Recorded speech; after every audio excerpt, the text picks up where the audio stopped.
Tesla is giving out their full self-driving software for free, but not to everyone. Allow me to explain why Tesla is making a big mistake and the real reason why millions of Tesla vehicles are being left behind.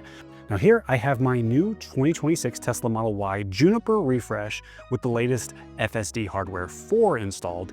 And I also have my wife's 2022 Model Y here that has the older hardware 3 installed.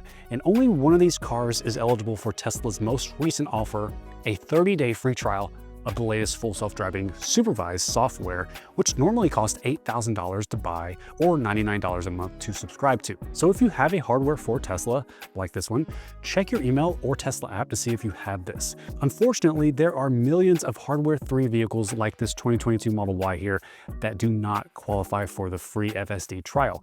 And why is that? Well, most Tesla vehicles built in 2023 or later come with hardware 4, which is roughly 3 to 4 times more powerful and has much better cameras than hardware 3. And that's why Tesla has prioritized the latest version of FSD for hardware 4 vehicles only, while hardware 3 is stuck on older FSD versions and is only planned to get a heavily compressed light version sometime next year. The most obvious reason that the free FSD offer is only for hardware 4 is because hardware 3 cannot run the latest software at an acceptable level.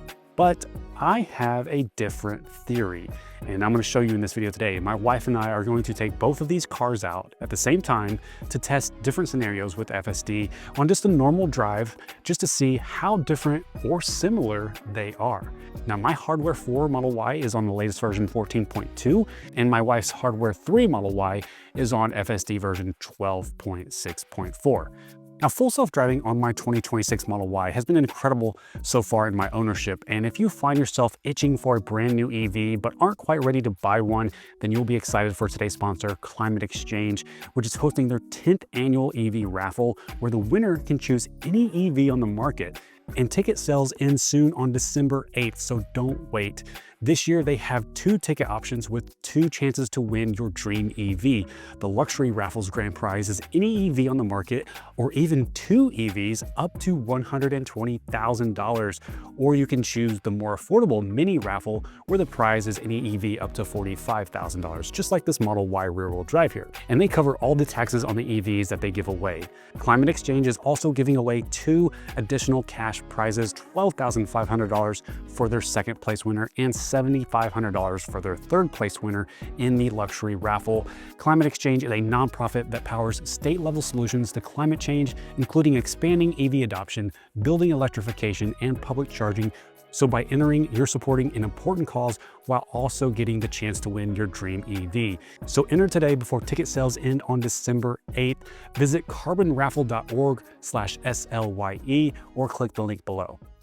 All right, let's get right into this drive test here. On the left-hand side of your screen, you got my wife's hardware 3 Model Y from 2022, and on the right side of the screen is my new 2026 Model Y with hardware 4 with the latest version of FSD, compared to hers was just version 12.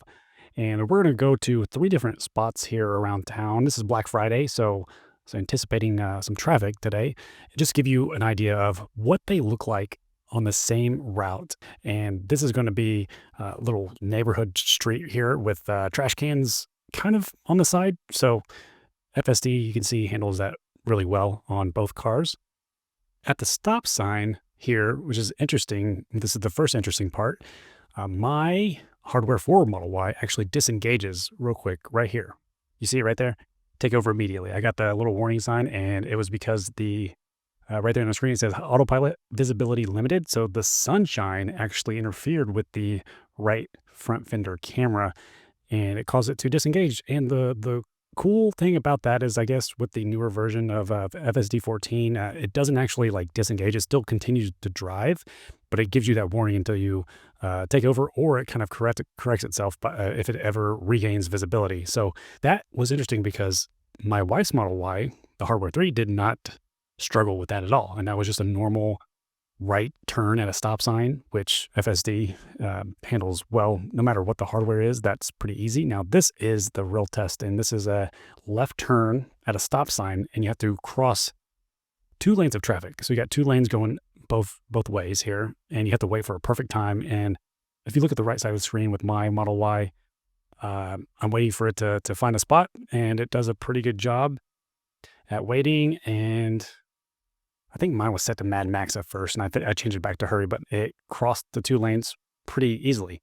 Now, my wife's Model Y was pretty much sitting there for a while, and there were some times where it probably could have gone if it had Mad Max, but with FSD 12, it does not have the Mad Max profile. It only goes up to hurry. So she made the executive decision to go ahead and take over and drive manually and getting out of that left turn there, because who knows how long it would have waited. Even on the hurry profile, it still can be pretty cautious at times. But Mad Max, from my short time with Mad Max driving profile, it's pretty aggressive.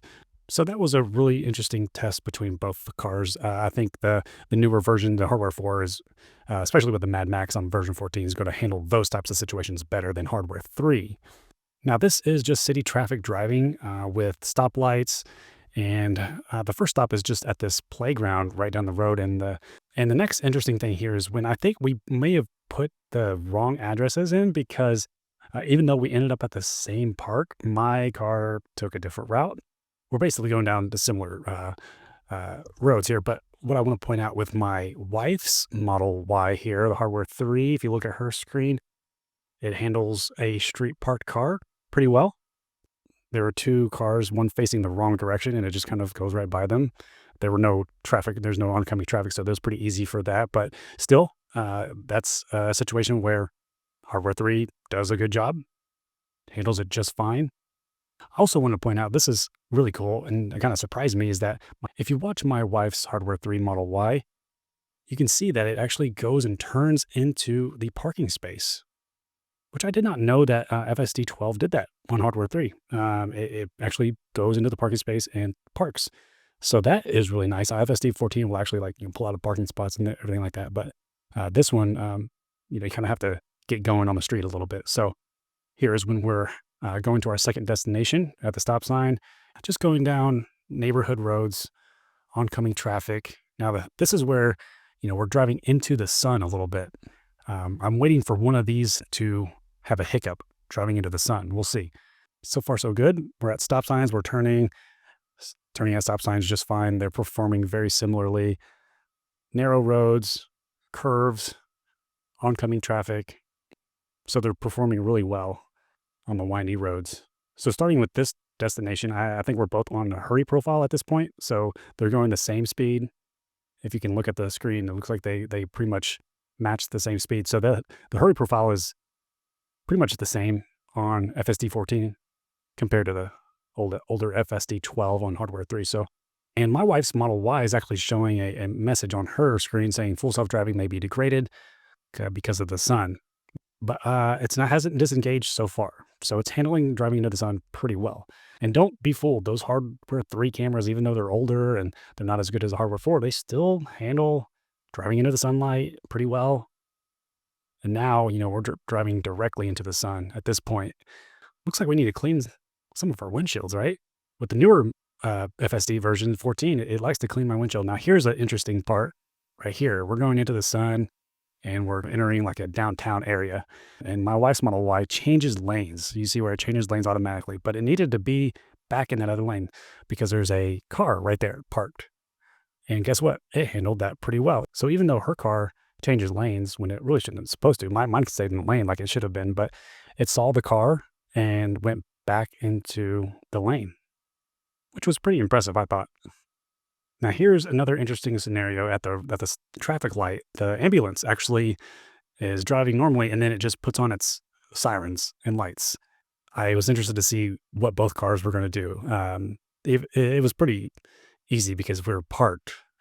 It's not like we were driving or anything like that, but it puts on its lights and just decides to start going. So it ran the red light. I had to because it's an emergency vehicle, but the both cars, they did not react to it in any weird way, and they didn't follow it. They both saw that the light was still red. I wasn't expecting like that type of situation, especially driving directly into the sunlight still. I think the cars could have easily maybe not seen the red light based on the sun and maybe saw the ambulance go and thought maybe, oh, it's time to go, but it didn't. Where both cars didn't. So pretty impressed by that. So here we are kind of going through city traffic and narrow roads, but handles it just fine. Going down a unmarked neighborhood road, no street parked cars on our side, so that made it pretty easy. And came up to a stop sign, intersection, no traffic, so pretty easy that way. They both handled that really well. And here we go to our final destination, which is kind of back through the downtown area to a restaurant, seeing what it does here. But if you watch my side of the screen, the right side of the screen, you'll see that it does this again. The sunlight basically interfered with the right front fender camera again, and it disengaged, or it displayed the warning to take over, and it said camera visibility limited. So I was surprised that it didn't affect my wife's hardware 3 at all. So, and there it is again. It does it again at the stop sign, while my wife's hardware 3 Model Y seemed to do just fine. She didn't have any issues with sunshine whatsoever. And here, this is kind of turning right into city street pretty easily. And the last test is kind of turning left into the parking lot of the restaurant. And so they both wait for their time to go. So my wife went ahead and took over on her car to drive manually into the parking lot. I just let mine drive to see what it was doing. It was giving me alerts, but I was seeing how long it could go in that parking lot because it was a pretty tight spot in that parking lot, and it was giving me the error, and eventually I had to take over. But my car was really struggling with that sunshine. So here are my thoughts on this so far. I think they should roll the free FSD trial out to everybody, including hardware 3 owners. And I don't think they left out hardware 3 owners because they don't believe hardware 3 can, handle it. They could easily just roll out, version 12 point or whatever it's on my wife's Model Y. They could roll that out for free, 30-day trial. And I think they would be afraid that the hardware 3 owners will see how good it is. And you don't really need to buy a new Tesla with hardware 4. That's their biggest fear, is that it'll kind of persuade a lot of people to keep their current car because it's really good. You don't have to have FSD version 14. In fact, I think FSD version 13 was incredible. And I think it was, for me personally, going from 13 to 14 was a bit of a step back, the way it maneuvers and handles things. But we'll see how it goes from here. But when you have FSD, you're kind of at the mercy of the Tesla software engineer team. Hardware 3 with version 12 is great just for most people. And it does just about anything that the newer versions can do. The lower quality cameras and the less powerful computer, that's really the limits. But they're going to come out with version 14 Lite for the hardware 3 cars, or at least that's the plan. And if they rolled out a free trial to all the hardware 3 owners, you're talking about millions and millions of miles to be used to speed up the release of the Lite version, or unsupervised FSD for that matter, for hardware 4 computers. So I think rolling it out and making it available to everybody would be hugely beneficial to the data that we need to get to unsupervised full self-driving. Hopefully they're not holding it back just because they don't want people to experience how good it is on hardware 3. I think they're trying to obviously sell and convince a lot of hardware 3 owners to sell their current car and upgrade to a newer hardware 4 car. It makes the job easier on Tesla if the more cars are on hardware 4 and the less they have to worry about hardware 3. But they do have a big problem on their hands with hardware. There are millions of hardware 3 cars still out there. If you have a hardware 3 car, subscribe to FSD for $99 a month whenever you feel like it, whenever you're driving a lot that month, or if you just want to experience it. Do not buy it for $8,000, whatever you do. I even if you're a hardware 4 owner, do not buy it. I would still just subscribe to it, because guess what? Hardware 5, or AI 5 is what they're calling it, is coming out next. Maybe hardware 4 owners are going to be in the same spot that hardware 3 owners are in whenever hardware 5 comes out. But hopefully Tesla will change their minds and release it to everybody, including hardware 3 owners. But if you have hardware 4, hopefully you can take advantage of this free 30-day trial and just see how good FSD is. I've been using it for years and I love it. Hope you enjoyed this video. Make sure you subscribe for more Tesla and tech videos in the future. My name is Andy. Thank you so much for watching. Talk to you in the next one.